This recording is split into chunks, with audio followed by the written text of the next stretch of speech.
Avengers Infinity War was one of the largest blockbusters the world has ever seen, and this is primarily because of the charismatic villain, Thanos. But what if I told you that Thanos' master plan was actually extremely similar to one of the world's most complex sustainability issues?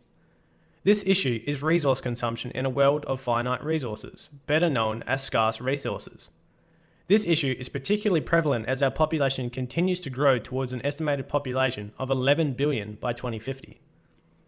Much of the environmental debate of the 21st century has surrounded the consumption of natural resources and their environmental impact.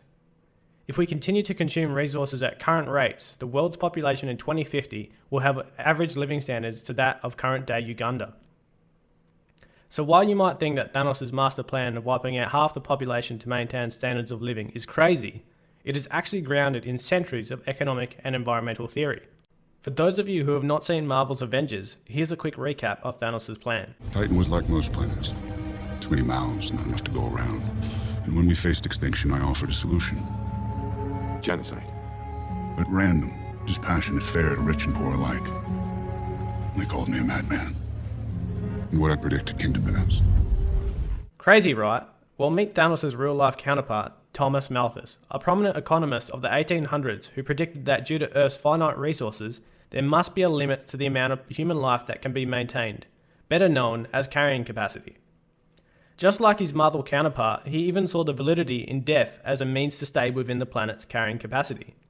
A quote by Malthus stated, "The power of the population is so superior to the power of the Earth to produce subsistence for man that premature death must in some shape or another visit the human race." However, Malthus wasn't as extreme as Thanos. He did not actively seek to exterminate people, but rather argued that if the planet's carrying capacity were breached, agricultural and economic production would fail to grow at the same rate, and in turn, poverty and famine would cull populations to within adequate numbers. Historically, Malthusian theory, as it is better known, has failed to be proven tangible as technological innovation and industrial production have allowed us to avoid the limits to growth. A prominent example of this is the Green Revolution, which allowed for the global population to almost double within a few short decades thanks to innovations in agricultural practices. Critics of Malthus, such as William Godwin, also argued that large populations are not the problem, but rather the solution to resource scarcity. With greater populations comes higher amounts of ingenuity and technological innovation. Via free markets and free movement, humanity is argued to overcome any problem it faces.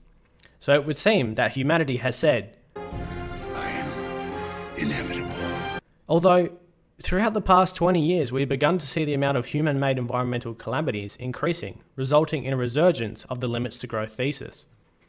Not only because our population is growing, but also its appetite, with a large portion of the developing world now entering new phases of consumption and production. Many question the ability of the planet to assimilate such levels of consumption. For example, we would need 4 planets if all 7 billion people consumed as much as the average US citizen.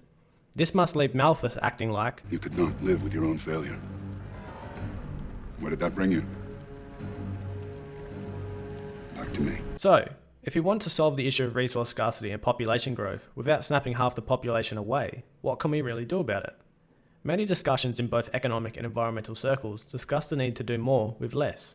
A prominent theory, which is beginning to become an established paradigm, is a circular economy. A circular economy is a change in production design processes from the current linear format of produce, reuse, and dispose to greater usage of resources to ensure the greatest longevity of resources utilized in an economy. By developing a circular economy, we can do more with less, allowing us to provide meaningful quality of life without breaching biophysical constraints. Donut economics is another solution that aims to span through the thought process of the current economic system to one of greater ethical and environmental considerations. Donut economics aims to develop an economy within the biophysical limitations of the planet, whilst also residing above the desired social limitations. A donut economy also aims to provide greater clarification of the environmental cost of producing products to allow for a greater understanding of their true value and can therefore signify this in their price. Finally, if we are to solve the issue of resource scarcity and population limits, we must engage in an honest discussion about the adequate way to define human prosperity. The current definition of human welfare, GDP, fails to incorporate education, health, happiness, and environmental quality as a factor of what produces greater quality of life. Meaningful discussions are required or else we will continue to chase unsustainable standards of human prosperity of which the planet will fail to provide for. Examples of this form of work include the Development Index and gross domestic happiness. The reality is that we cannot provide everyone on Earth at its current population US standards of living, let alone the predicted 11 billion. Therefore, it is up to the global community to begin to reimagine both economic and institutional systems that can do more with less, not to stave off an apocalyptic end to the Earth, but to ensure that there is greater equity and prosperity for future generations. I guess you could say, we're in the endgame now.